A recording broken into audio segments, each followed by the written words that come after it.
Paperland. Oh, Luna thought. She smiled and wiggled with excitement.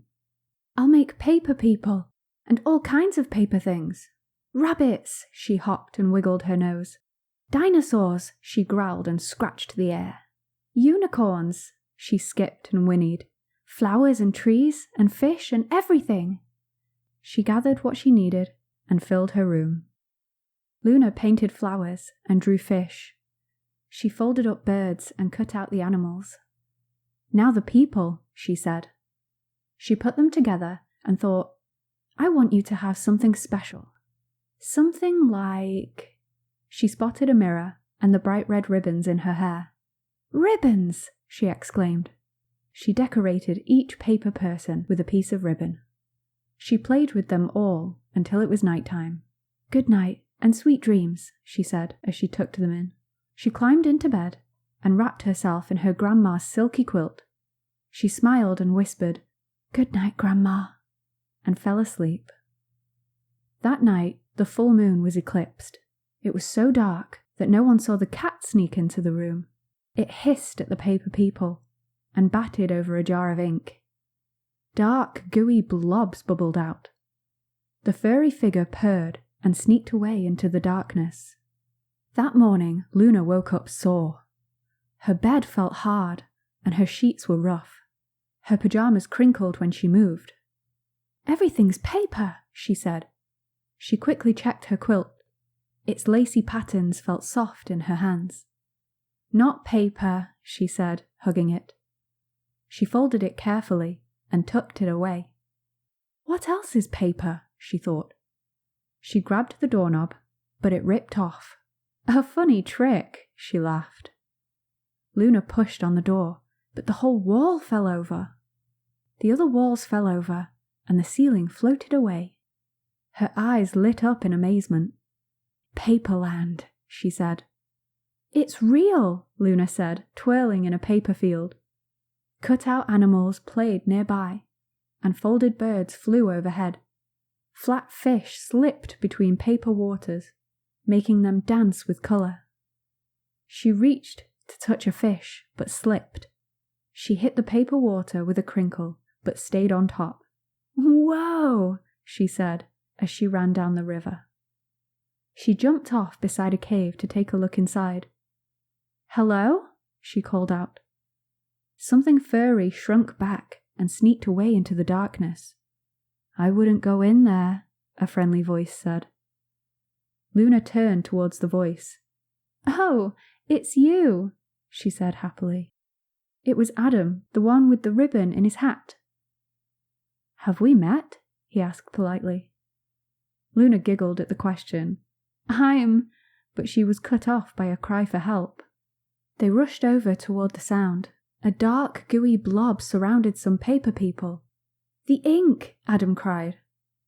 The blob popped at the people, staining them with thick goop. Luna ran and reached out over the ink. Jump, she said. They leaped into her arms. They all ran away, but it followed them. We have to stop it, Luna said. It was getting closer. Let's make a wall. They tore up pieces of Paperland and held them in place. The ink moved quickly toward them.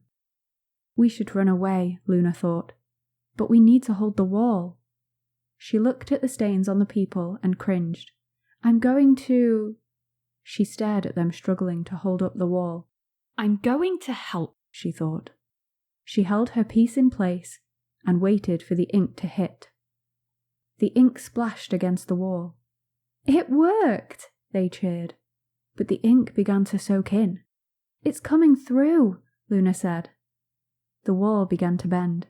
It's not going to stay up. They all ran away as the ink knocked down the paper wall. We need something else, Luna said. Ribbons? Adam asked. It has to be bigger, she said. What's big enough? They asked.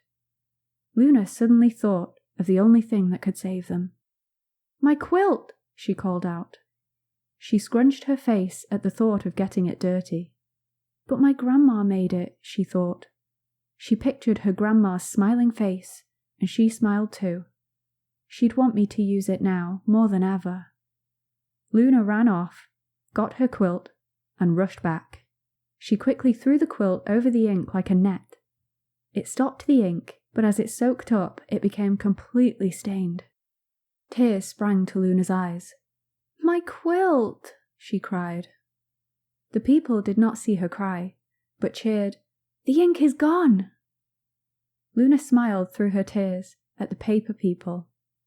She wiped the biggest tear from her cheek and let it fall onto the quilt. She shuffled toward the others to try to dance their happy dance.